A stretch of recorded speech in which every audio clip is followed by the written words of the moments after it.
Hello, student. Today we will start with a very familiar topic, that is chordates. What is chordates?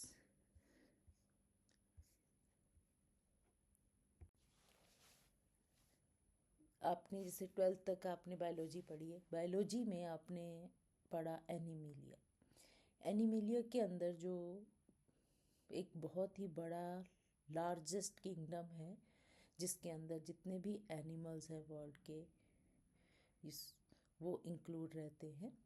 जितने भी animal हैं उनके हमने जो जनरल कैरेक्टरिस्टिक्स देखे थे वो थे कि वो मल्टी सेलुलर होते हैं। बॉडी जो है मल्टीपल सेल से बनी होती है और वो डिफरेंट फंक्शन जो है वो परफॉर्म करते हैं। एनिमल्स जो होते हैं हेट्रोट्रॉफ्स होते हैं अगर हम इनको कंपेयर करते हैं प्लांट्स के साथ। प्लांट्स जो कि ऑटोट्रॉफ्स होते हैं, अपना खाना अपना फूड जो है खुद प्रिपेयर करते हैं। हेट्रोट्रॉफ्स जो होते हैं वो अपना फूड खुद प्रिपेयर नहीं करते हैं, सो दे will depend upon other organism for nutrition. They perform displacement. They can move from one place to other. Movement कर सकते हैं, लोकोमोशन कर सकते हैं, जबकि प्लांट ऐसा नहीं कर सकते थे। एनिमल जो है अपने सिग्नल्स को जो है ट्रांसमिट करते हैं with the help of nerve cells. कि कोई भी स्टिमुलाई उनको जब मिलता है तो एक रिस्पॉन्स जो है एनिमल्स के अंदर देखने को मिलता है, वो होता है नर्व सेल के कारण। स्पंजेस ऐसे एनिमल्स हैं जिनके अंदर नर्व सेल जो है वो एब्सेंट होते हैं। इसके अलावा सेंट्रल वैक्यूल टोटली एब्सेंट होता है, जो हमने प्लांट्स के अंदर देखा था कि वहाँ पर सेंट्रल वैक्यूल प्रेजेंट होता है, जिसमें डाइजेशन है, एक्सक्रीशन है, वो सब फंक्शन जो है वो परफॉर्म करते हैं। लेकिन कुछ एनिमल्स हैं जिनके अंदर सेंट्रल वैक्यूल जो है वो प्रेजेंट होता है, और आप मुझे क्विकली बताएंगे कि किन के अंदर वैक्यूल जो है वो प्रेजेंट होता है, किन एनिमल्स के अंदर, आप कमेंट सेक्शन में लिखेंगे। एनिमल्स के डिफरेंट फाइलम होते हैं, जैसे porifera, coelenterata, ctenophora, platyhelminthes, aschelminthes, annelida, arthropoda, mollusca, echinodermata, hemichordata and chordata. ठीक है।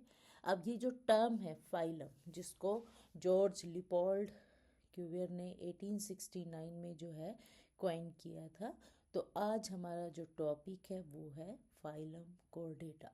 कोर्डेट के अंदर कुछ साइलेंट फीचर है, कुछ ऐसे यूनिक फीचर्स होते हैं जिनके कारण हम उनको आइडेंटिफाई कर सकते हैं। तो जो एनिमल्स हैं उनके अंदर ये इक्वल पार्ट में जो है वो डिवाइड हो गई। ठीक है, इसके दो इक्वल पार्ट बने, और ये जो बॉडी पार्ट्स होते हैं वे मिरर इमेज नहीं कहलाते हैं, क्योंकि सिमिलरिटी जो है, इंटरनल सिमिलरिटी जो है देखने को नहीं मिलती है। सेकंड, जैसे हम ये बीटल की एग्जांपल है। दूसरे रेडियल सिमेट्री भी आप बहुत अच्छे से जानते हो। रेडियल सिमेट्री में क्या होता है कि किसी भी प्लेन से बॉडी को अगर काटते हैं तो वो इक्वल पार्ट में डिवाइड होती है। थर्ड जो होती है ऐसे एनिमल जिनके अंदर किसी तरह की कोई सिमेट्री नहीं होती, आप किसी भी प्लेन में किसी भी एंगल पर काटोगे तो उसकी बॉडी के इक्वल पार्ट जो है वो नहीं होंगे। तो जो कॉर्डेट्स हैं उनके अंदर ही सिर्फ जो है हमें बाइलेटरल सिमेट्री देखने को मिलती है। फिर आती हैं सेगमेंट। बॉडी जो है सेगमेंटेड होती है।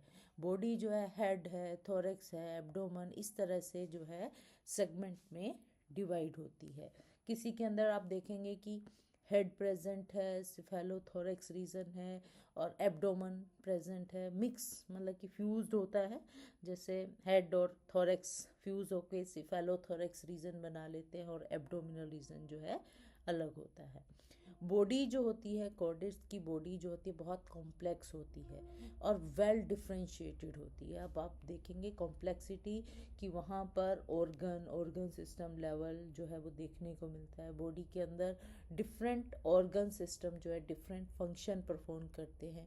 ठीक है, तो कॉम्प्लेक्सिटी है और डिफ्रेंशिएशन है। हर पार्ट जो है अपने आप में एक डिफरेंट जो उसकी एनाटमी है, उसकी करेक्टरिस्टिक फीचर्स हैं और उसके फंक्शन जो है वो देखने को मिलते हैं। बॉडी के अंदर organ system level of organization होता है जो कि उसके कॉम्प्लेक्सिटी का रीज़न होता है। इसके अलावा वर्टिब्रेट्स, अगर कॉर्डेट में आप देखेंगे तो बहुत ही स्पीसीज़ 10 से 12,000 स्पीसीज़ जो है देखने को मिलती हैं, जिसमें से वर्टिब्रेट एक ऐसी सब फाइलम है जिसके अंदर 17,000 स्पीसीज़ जो है वो देखने को मिलती है। ठीक है, चाहे वो लैम्प्रे है, हैग फिश है, bony fishes, cartilaginous fishes, mammals, amphibians, birds, reptile, ये सब जो है वर्टिब्रेट्स के अंदर आते हैं। ट्यूनिकेट्स जो होते हैं, जिनको हम यूरोकॉर्डिड भी बोल देते हैं, इनके अंदर 300 स्पीसीज़ के आसपास देखने को मिलती है, जिसके अंदर स्क्विड्स हैं, साल्प्स हैं, लार्विशियंस जो हैं वो देखने को मिलते हैं। उसके बाद सिफेलोकोडेट, नाम से जैसे पता चल रहा है, सिफेलोकोडेट हेड जो है, हेड रीजन के अंदर जो है, जो अब आप नोटोकोड के आगे जब डिफ्रेंशिएशन पढ़ेंगे तब हम इसको बहुत क्लियरली करेंगे, तो इनको हम लेंसलेट भी बोल देते हैं। इनकी 30 स्पीसीज़ के आसपास देखने को मिलती है। तो बॉडी जो है कॉम्प्लेक्स है, बाइलेटरल सिमेट्री शो करती है और वेल डिफ्रेंशिएटेड होती है।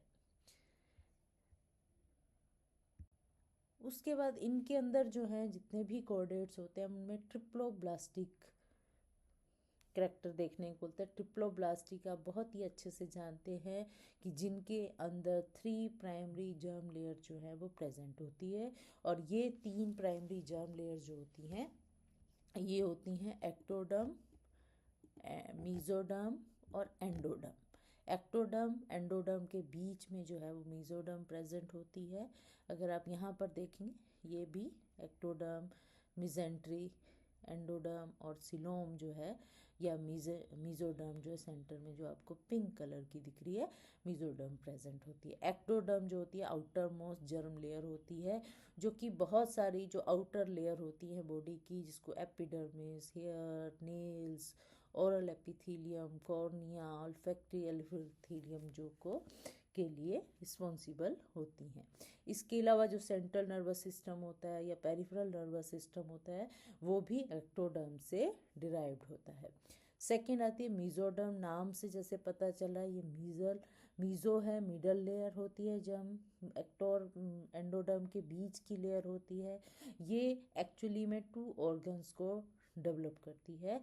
इसके अंदर स्केलेटन सिस्टम, जो बोन है, मसल्स हैं, हार्ट है, कनेक्टिव टिश्यूज़ हैं और डर्मिस, इन सब को जो है बनाती है यहाँ, जो कि मीजोडर्म से ये डिराइव होते हैं।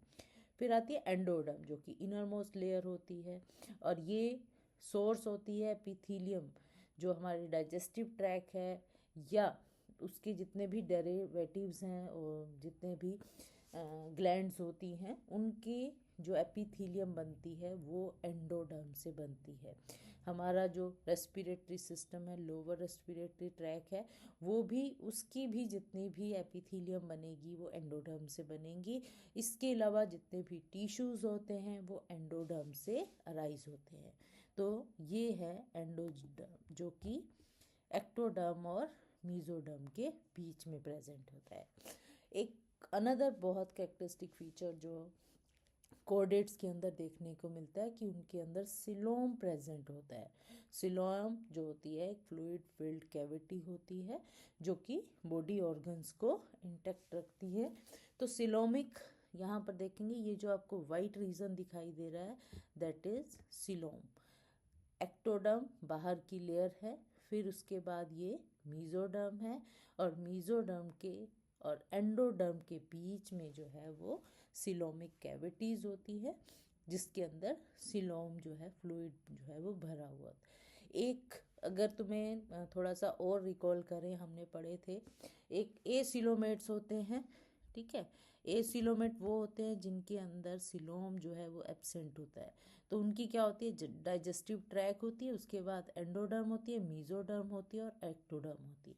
सिलोम जो है वो एब्सेंट होती है, जैसे कि हम फ्लैट वॉर्म्स के अंदर देखते हैं। फिर आती हैं ट्रू ट्रू या यूसिलोमेट जो होते हैं, जिनके अंदर एक्चुअल में जो है वो ट्रू टाइप ऑफ सिलोम जो है प्रेजेंट होता है between the endoderm and mesoderm के बीच में।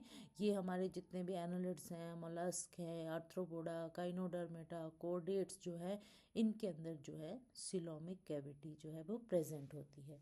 एक होते हैं सूडोसिलोमेट, सूडो का मतलब फॉल्स सिलोम जो है उनके अंदर प्रेजेंट होता है, जो राउंड वॉर्म्स होते हैं उनके अंदर तुम देखोगे ये मीजोडर्म है ग्रीन, उसके बाद ये एंडोडर्म है और बीच में ये सूडोसिलोम जो है वो प्रेजेंट होता है।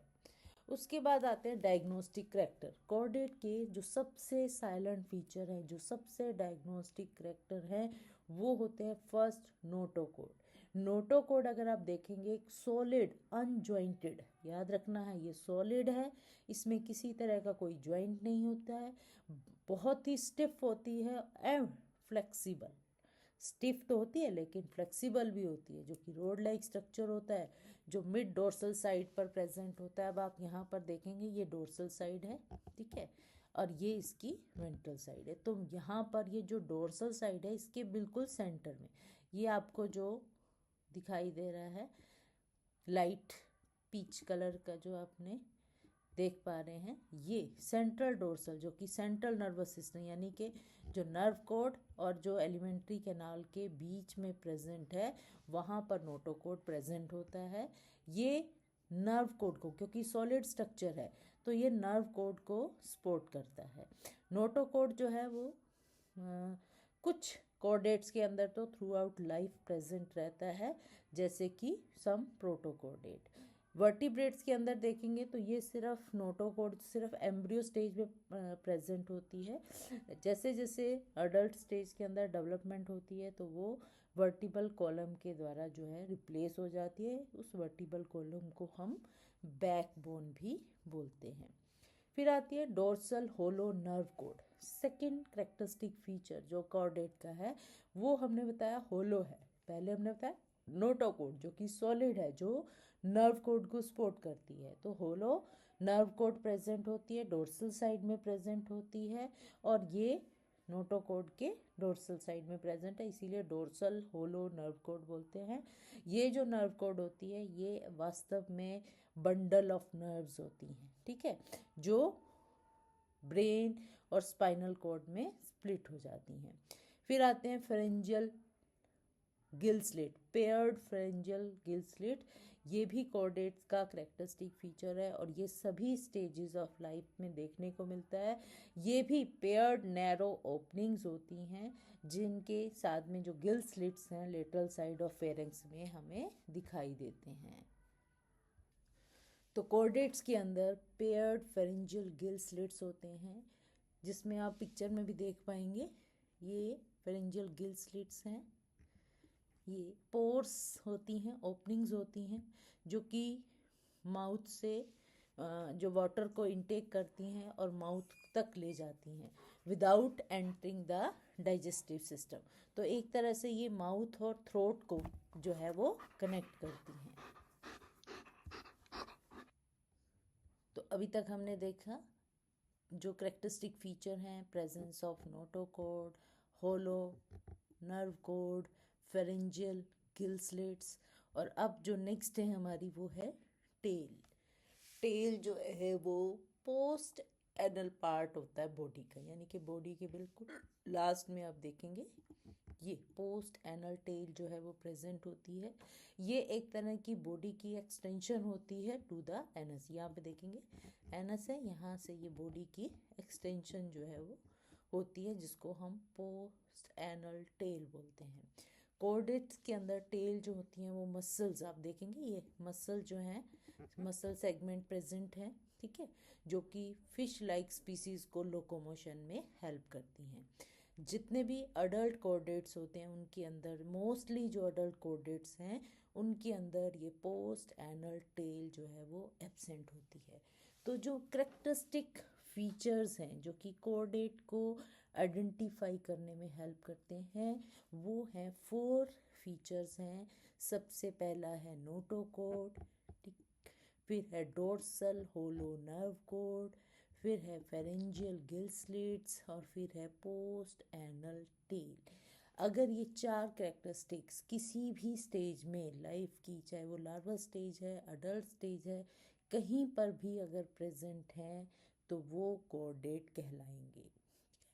फर्दर अगर हम आगे हम कोऑर्डेट का फर्दर जो है वो स्टडी करेंगे, तो कोऑर्डेट जो है उनको हम 3 डिफरेंट सब फाइला के अंदर जो है वो डिवाइड करते हैं।